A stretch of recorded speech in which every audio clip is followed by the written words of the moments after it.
kali ini saya memenuhi salah satu tugas ujian tengah semester saya pada mata kuliah teori kepribadian. Nah, di sini saya akan menjelaskan salah satu teori kepribadian, yaitu teori humanistik menurut Carl Rogers. Yuk, mari kita simak pemaparan materinya.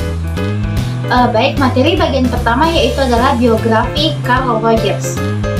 Carl Ransom Rogers lahir pada tanggal 8 Januari 1902 di Oak Park, Illinois, Chicago, dan meninggal pada tanggal 4 Februari 1987 di San Diego, California, Amerika Serikat karena serangan jantung.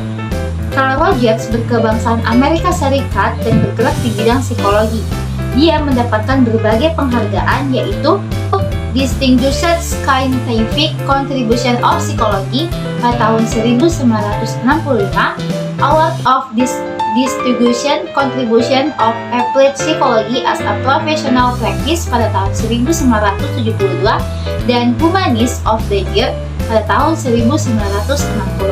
Rogers dalam teori psikologi humanistik sangat menekankan pada perlunya sikap menghargai untuk membantu individu mengatasi masalah-masalah kehidupan. Teori ini lebih melihat kepada sisi perkembangan manusia. Humanistik tertuju pada masalah bagaimana tiap individu dipengaruhi dan dibimbing oleh maksud pribadi yang dihubungkan kepada pengalaman mereka sendiri. Rogers mengatakan bahwa konsep manusia seringkali tidak tepat secara sempurna dengan realitas yang ada. Seseorang mungkin memandang mereka adalah orang yang jujur, namun kenyataannya salah. Mereka seringkali berbohong kepada orang lain. Dan materi bagian kedua yaitu teori kepribadian menurut Carl Rogers. Teori kepribadian humanistik berfokus pada diri manusia. Pendekatan ini mengutamakan sikap yang menekankan kepada pemahaman atas manusia. Carl Rogers memandang bahwa setiap orang memiliki tanggung jawab atas hidup dan kedewasaannya sendiri.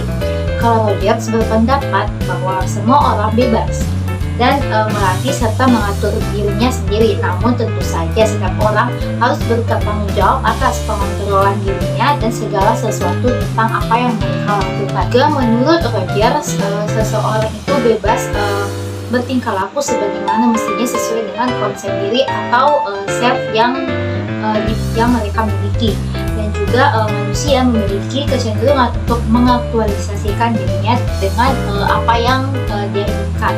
Baiklah, dan materi bagian selanjutnya yaitu struktur kepribadian menurut Carl Rogers. Dalam teorinya, Rogers lebih mementingkan dinamika dengan struktur kepribadian. Dari awal, Rogers lebih memfokuskan diri pada bagaimana cara kepribadian dapat berubah dan berkembang. Beliau tidak menekankan pada aspek struktur kepribadian. Namun meskipun begitu, terdapat 3 struktur yang menjadi dasar dalam struktur kepribadian. Struktur kepribadian ada 3, yaitu organisme, medan fenomena, dan juga sel. Nah, pada bagian organisme itu mencakup makhluk hidup, yaitu adalah organisme adalah makhluk lengkap dalam fungsi fisik dan psikologisnya.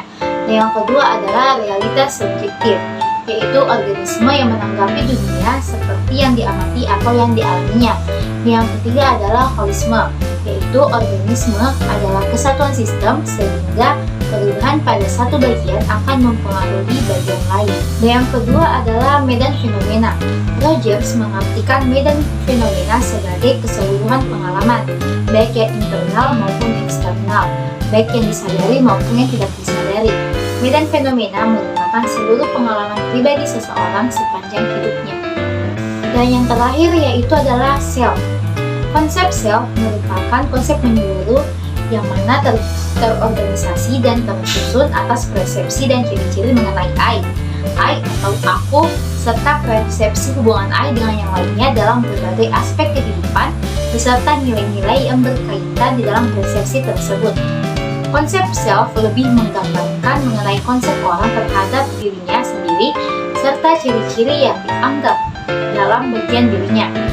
Selain itu, konsep self juga menggambarkan mengenai pandangan dirinya yang berkaitan dengan perannya yang ada di dalam kehidupan, serta berkaitannya dengan interpersonal. Dan materi bagian selanjutnya yaitu dinamika kepribadian menurut Carl Rogers. Menurut Rogers, organisme mengaktualisasikan dirinya menurut garis-garis yang diletakkan oleh hereditas. Karena ketika organisme itu matang, maka dia akan berdiferiensi makin luas, makin otonom, dan makin tersosialisasikan. Rogers menyatakan bahwa pada dasarnya tingkah laku adalah usaha organisme yang bertujuan untuk memuaskan kebutuhannya sebagaimana yang dialami. Rogers merumuskan dasar teori dinamika kepribadian ini pada konsep aktualisasi diri. Aktualisasi diri merupakan daya yang mendorong potensi individu serta pengembangan diri, yang mana sifatnya adalah bawaan dan menjadi ciri dari seluruh manusia. Aktualisasi diri disinilah yang mendorong manusia sehingga kembangannya optimal serta menghasilkan ciri unik manusia, misalnya seperti inovasi, kreativitas, dan yang lainnya. Dan juga untuk dapat bergerak ke arah yang akan untuk mendapatkan tujuannya, manusia harus membedakan antara perilaku progresif dan perilaku agresif.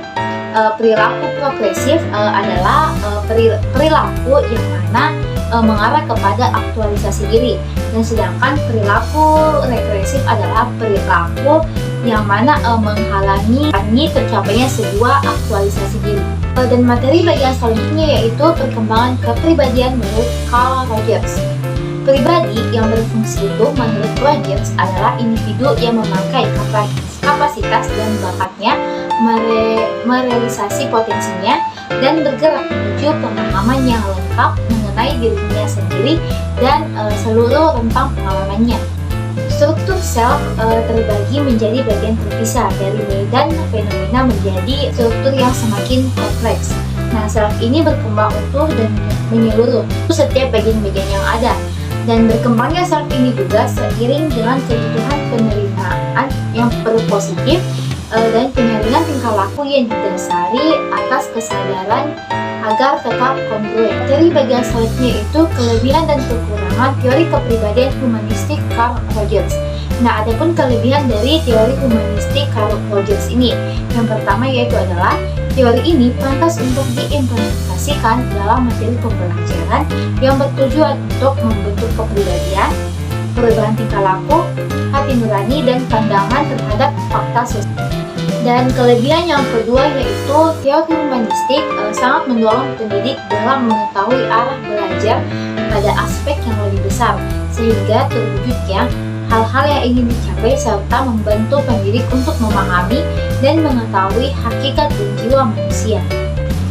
Dan yang ketiga yaitu berharap peserta didik menjadi manusia yang leluasa, sehingga tidak terbelenggu pada pandangan orang lain dalam mengelola individualitas diri sendiri serta jawab dengan tidak mengambil hak-hak orang lain, serta tidak melanggar aturan hukum, norma, maupun etika yang berlaku. Dan kelebihan yang terakhir yaitu aliran humanisme menolak sifat tidak percaya diri. Dengan kata lain, aliran humanisme mengarahkan individu untuk bersifat percaya diri. Dan adapun kekurangan dari teori ini, yaitu yang pertama, peserta didik terlalu diberi kebebasan. Dan yang kedua, teori humanisme tidak dapat diuji dengan mudah. Dan yang ketiga yaitu adalah teori humanisme sangat percaya diri secara alamiah dan tidak berhasil memberikan pengetahuan pada bagian buruk dari sifat asli manusia. Dan yang terakhir yaitu humanistik dikritik karena jarang dipakai dalam konteks yang lebih mudah, sehingga teori ini dapat diibaratkan lebih akrab dengan dunia filsafat melainkan dunia pendidikan.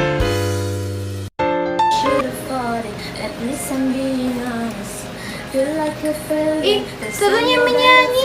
Apa dinyanyikan, Nak? Iya dong, biasalah. Ariana Grande, Mama. Ya tahu. Mau kapan bicara serius sama kita? Apa? Mati kami pengen dulu laptop tak? Oh ya. Dari sini ke dulu. Apa cita-cita Taka? Apa dimaui nanti ini ke kelas 3 Miki? Apa di?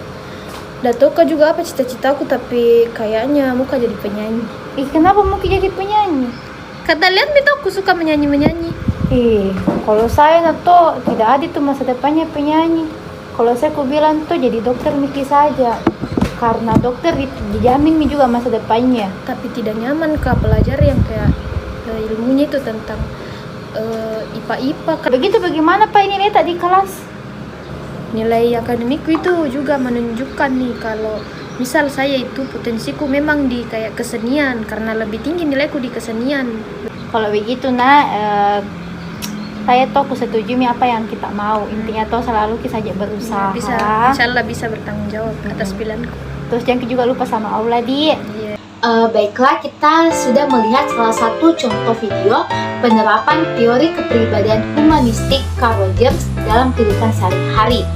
Dan saya berterima kasih kepada teman-teman semua yang sudah menonton video saya dari awal sampai akhir. Dan juga saya berharap kepada teman-teman semua agar mencari tahu referensi lain lagi terkait dengan teori kepribadian humanistik Carl Rogers. Maka dari itu saya izin mengundurkan diri. Mohon maaf apabila saya masih memiliki banyak kesalahan kata dan video ini masih banyak kekurangannya. Wabillahi taufiq wal hidayah. Wassalamualaikum warahmatullahi wabarakatuh.